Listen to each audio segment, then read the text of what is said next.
नमस्कार दोस्तों, मैं भोज कुमार साहित्य के पंचरत्न चैनल में आप सबका पुनः स्वागत करता हूँ। आज मैं आपके लिए संधि को लेकर के आया हूँ। संधि संधि मतलब होता है जोड़ या मित्रता। संधि का क्या मतलब होता है? जोड़ या फिर मित्रता। तो लीजिए संधि की परिभाषा। दो समीपवर्ती वर्णों के मेल से जो विकार या परिवर्तन होता है वह संधि कहलाता है। संधि में पहले शब्द के अंतिम वर्ण एवं दूसरे शब्द के आदि वर्ण का मेल होता है। दो समीपवर्ती वर्णों के मेल से जो विकार उत्पन्न होता है उसे संधि कहते हैं, या दो वर्णों के पास में आने से जो नया शब्द बनता है उसे संधि कहते हैं। जैसे कि देवधन आलय देवालय, जगत धननाथ जगन्नाथ, मनः धन योग मनोयोग। फिर अब इसके नियम के बारे में देखते हैं। संधि के नियमों द्वारा मिले वर्णों को फिर मूल अवस्था में ले आने को संधि विच्छेद कहते हैं। हाँ, संधि के नियमों द्वारा मिले वर्णों को फिर मूल अवस्था में ले आने को संधि विच्छेद कहते हैं। जैसे परीक्षार्थी, तो परीक्षार्थी का संधि विच्छेद करेंगे तो क्या हो जाएगा? परीक्षा धन अर्थी। वागीश का वाक धन ईश, अंतःकरण का अंतःधन करण। अब देखते हैं संधि के प्रकार। संधि के प्रकार या भेद। संधि के पहले वर्ण के आधार पर संधि के 3 भेद किए जाते हैं। वर्ण के आधार पर संधि के कितने भेद किए जाते हैं? 3। स्वर संधि, व्यंजन संधि और विसर्ग संधि। तो संधि का पहला वर्ण यदि स्वर वर्ण हो तो स्वर संधि होती है। जैसे नवधन आगत बराबर नवागत। संधि का पहला वर्ण व स्वर माला है, स्वर वाला है। व में क्या है? है। वह बोलने से भी पता चल जा रहा है कि वह।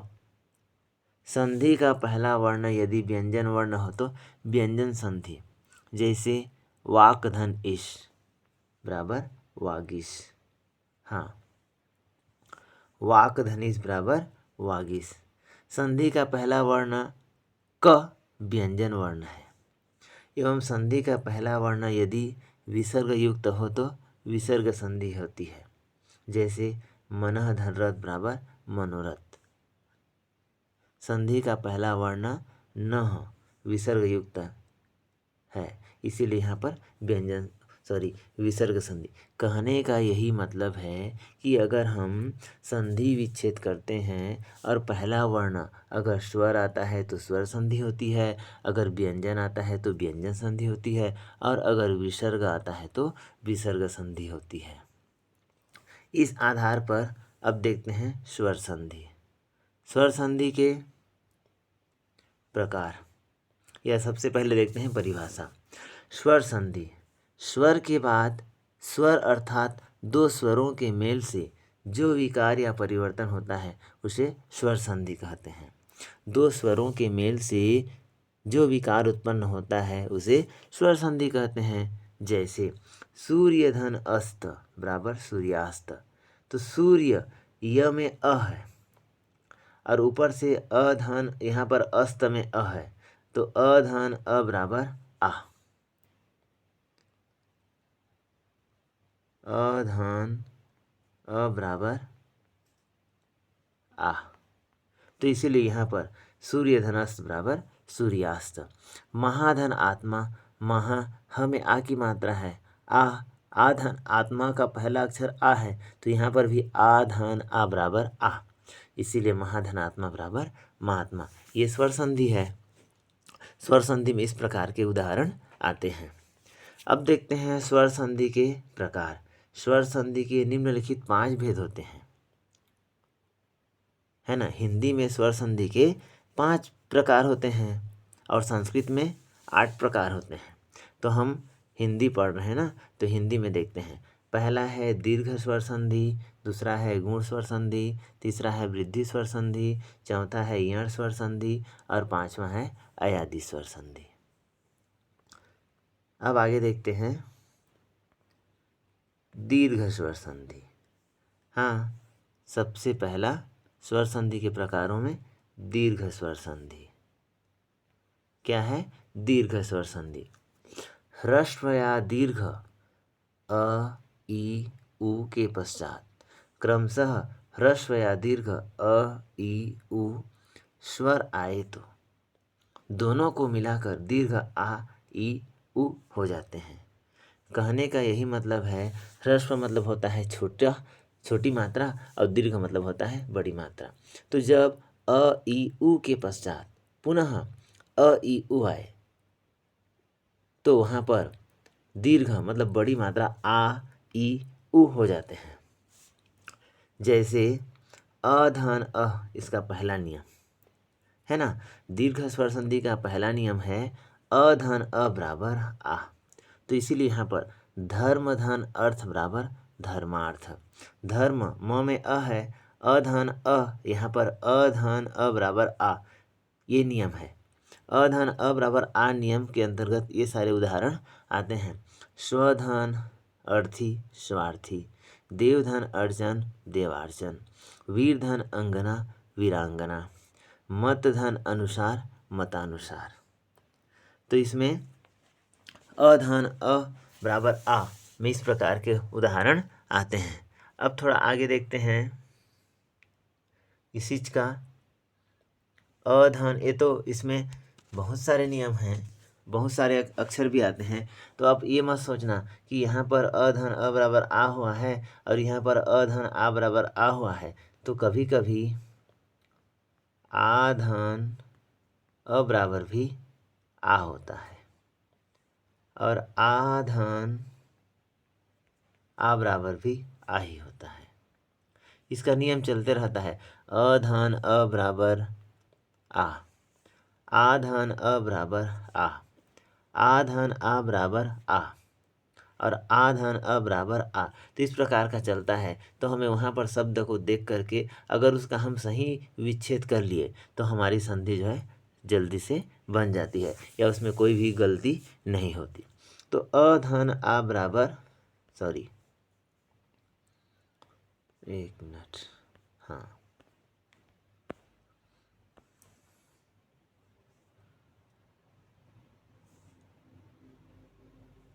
अधन आ बराबर आ, हाँ, अधन आ बराबर आ, इसीलिए देवधन आलय बराबर देवालय। देव व में अ है, अधन आलय का पहला अक्षर आ है तो अधन आ बराबर आ, अतः देवालय। नवधन आगत बराबर नवागत, सत्यधन आग्रह बराबर सत्याग्रह, देवधन आगमन बराबर देवागमन। अब आगे देखते हैं थोड़ा, हाँ, एक मिनट,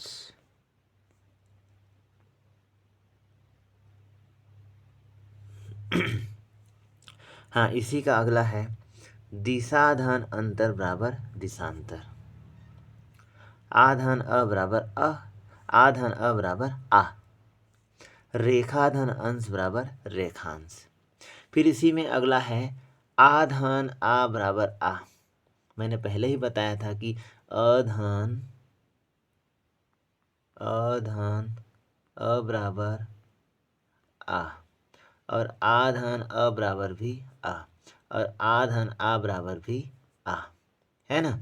तो इसीलिए यहाँ पर ये हुआ है कि आधन आ बराबर आ, महाधन आत्मा बराबर महात्मा, विद्याधन आलय बराबर विद्यालय, वार्ताधन आलाप बराबर वार्तालाप, महाधन आनंद बराबर महानंद।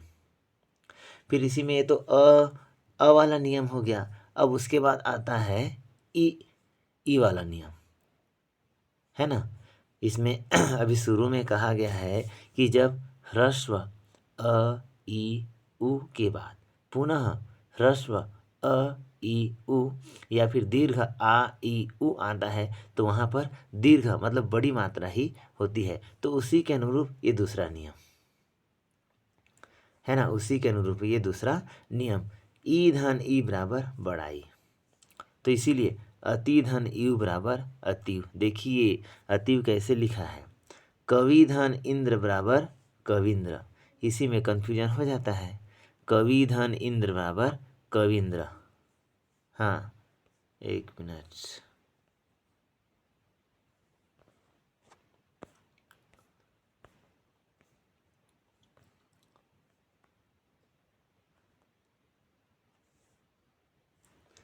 कवि धन इंद्र बराबर कविंद्र, ई धन ई बराबर ई का नियम। मुनि धन इंद्र बराबर मुनिंद्र, कपि धन इंद्र बराबर कपिंद्र, रवि धन इंद्र बराबर रविंद्र। इसमें उसका एक और नियम है, नियम तो एक ही है लेकिन कभी कभी छोटी मात्रा पहले आ जाती है, कभी कभी बड़ी मात्रा आ जाती है, तो उसको हमें समझना है। ई धन ई बराबर बड़ाई, ई धन ई यहाँ पर भी बड़ाई है, ई धन बड़ाई बराबर बड़ाई। तो कहने का यही मतलब है कि जो भी शब्द आता है उस शब्द का अगर हम सही विच्छेद कर लें तो हमारी संधि कभी भी गलत नहीं होती। देखो गिरी, गिरी धन इस बराबर गिरीश। देखिए गिरीश यहाँ पर कैसे लिखा है, परिधन इच्छा बराबर परीक्षा, मुनिधन ईश्वर बराबर मुनीश्वर, हरिधन इस बराबर हरीश। इसी में अगला है महीधन इंद्र बराबर महेंद्र, योगी धन इंद्र बराबर योगिंद्र, सची धन इंद्र बराबर शचींद्र, लक्ष्मी धन इच्छा बराबर लक्ष्मीच्छा। अब इसी में ई धन ई बराबर ई, ये बढ़ाई वही नियम पहले जैसी अ में जैसे हुआ था आ धन आ बराबर आ, उसी प्रकार ई धन ई बराबर ई। तो रजनी धन इस बराबर रजनीश, योगी धन ईश्वर बराबर योगीश्वर, जानकी धन इस बराबर जानकीस। अब इसमें अगला एक और, पहले में हम अधन अ बराबर आ वाला नियम देखे थे, दूसरा में ई धन ई बराबर ई वाला नियम देखे हैं। अब तीसरा में देखते हैं ऊ धन ऊ बराबर बड़ा ऊ।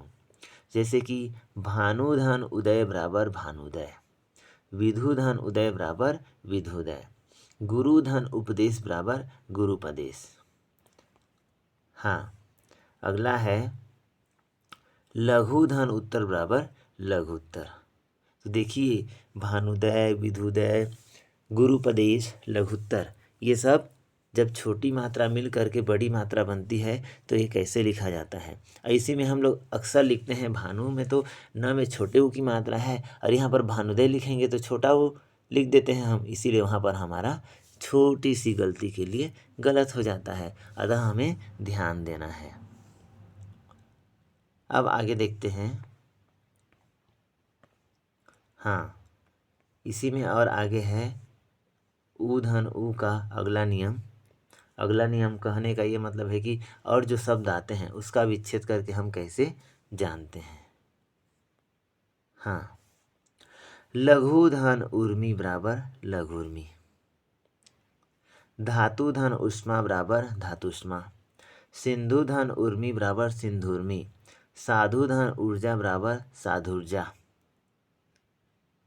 है ना। और ये वाला जो है ना साधु धन ऊर्जा बराबर साधुर्जा, ऐसे वाला ही कन्फ्यूजन करने के लिए परीक्षा में अक्सर पूछा जाता है। फिर अगला है ऊ धन ऊ बराबर ऊ, वधु धन उत्सव बराबर वधुत्सव, भू धन उत्सर्ग बराबर भूत्सर्ग, वधु धन उपकार बराबर वधुपकार, भू धन उद्धार बराबर बुद्धार। फिर अगला है इसी में हाँ ऊ धन ऊ बराबर ऊ। मैंने इन सभी एग्जाम्पल को यहाँ पर इसीलिए दिया है ताकि आपको समझ में आए, क्योंकि संधि को सरसरी नज़र में पढ़ने से समझ में नहीं आता। खैर आप लोग बहुत होशियार हैं, आप लोग जान सकते हैं, लेकिन फिर भी हम लोग जानते हैं करके जिसको जानते हैं उसी में ज़्यादा हड़बड़ी में गड़बड़ी हो जाती है। अतः हमें एक बार धीरे से सोच समझ करके पढ़ाई करना चाहिए, ताकि किसी भी एग्ज़ाम में हमारा इस प्रकार का जो प्रश्न आए वह गलत न हो। और हमें उतावलापन भी नहीं करना चाहिए। इसीलिए अब देखते हैं, ऊ धन ऊ बराबर ऊ, सरयू धन उर्मी बराबर सरयुर्मी, भू धन उष्मा बराबर भूष्मा, वधु धन उर्मी बराबर वधुर्मी, भू धन ऊर्जा बराबर भूर्जा। और ये भू धन ऊर्जा बराबर भूर्जा, ऐसे ये शब्द जो है बार बार परीक्षा में आता है। फिर अगला प्रकार देखते हैं स्वर संधि का, क्या है? गूढ़ स्वर संधि। गूढ़ स्वर संधि इसका क्या है? यदि अ और आ के बाद ई या ई आए तो उसके स्थान पर उ या उ हो जाता है। एक मिनट, हाँ, यहाँ पर क्षमा कीजिएगा, यदि अ और आ के बाद हाँ ई या ई आवे तो, और उ या उ के बाद री स्वर आए तो दोनों के मिलने से क्रमशः ए और ओ और अर हो जाते हैं। कहने का यही मतलब है कि अ धन ई बराबर ए और अ धन उ बराबर ओ और अ धन री बराबर अर, है ना। ये इसका नियम चलता है कि यदि इसके 3 नियम हैं, आगे देखते हैं इसके 3 नियम, है ना। एक मिनट,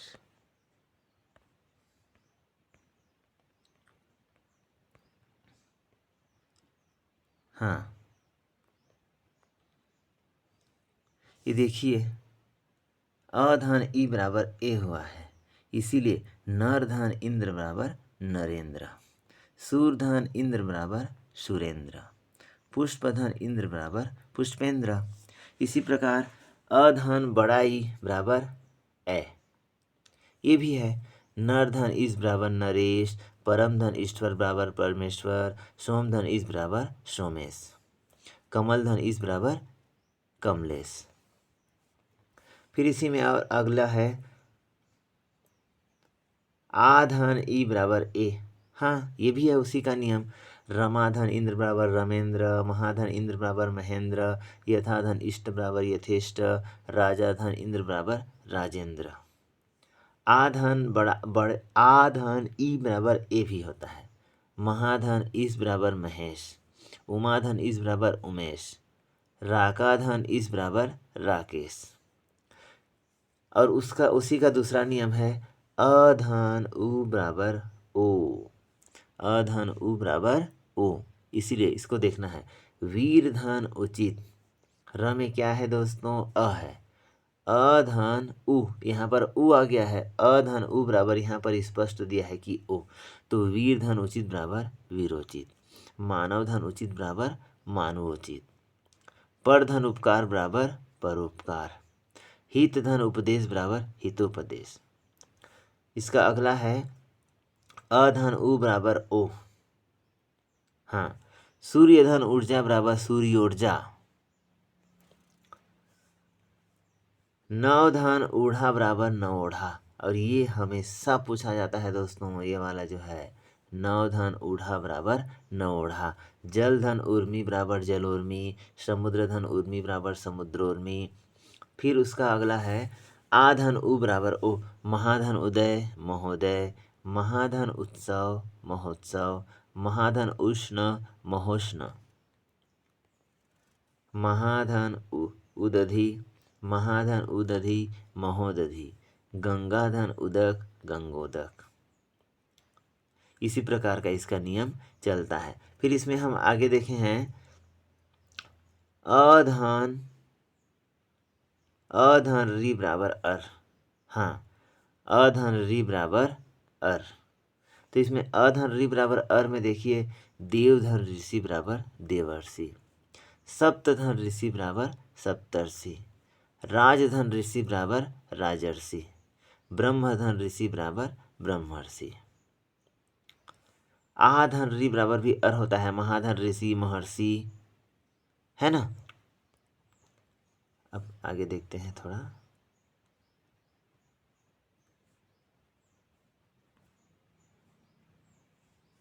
एक मिनट, हाँ एक मिनट क्षमा कीजिएगा। हाँ, आधन ऋ बराबर अर। तो मेरे कहने का यही मतलब है, संधि को अगर एक ही दिन में पढ़ लेंगे तो हमें कुछ समझ में नहीं आएगा। अतः इस कल वाली क्लास में मैं आगे को लेकर फिर से आऊँगा। तो कैसा लगा आपको आज की क्लास, संधि की क्लास? कृपया लाइक और सब्सक्राइब कीजिए और कमेंट करके ज़रूर बताइए कि सर आपका पढ़ाने का तरीका थोड़ा सा ऐसे चेंज कीजिए जिससे और अच्छा क्लियर हो जाए। इस प्रकार का जो भी कमेंट हो आप कीजिए ताकि मैं अपने आने वाले वीडियो को सुधार सकूं। तो कैसी लगी आपको आज की क्लास? राधे राधे दोस्तों।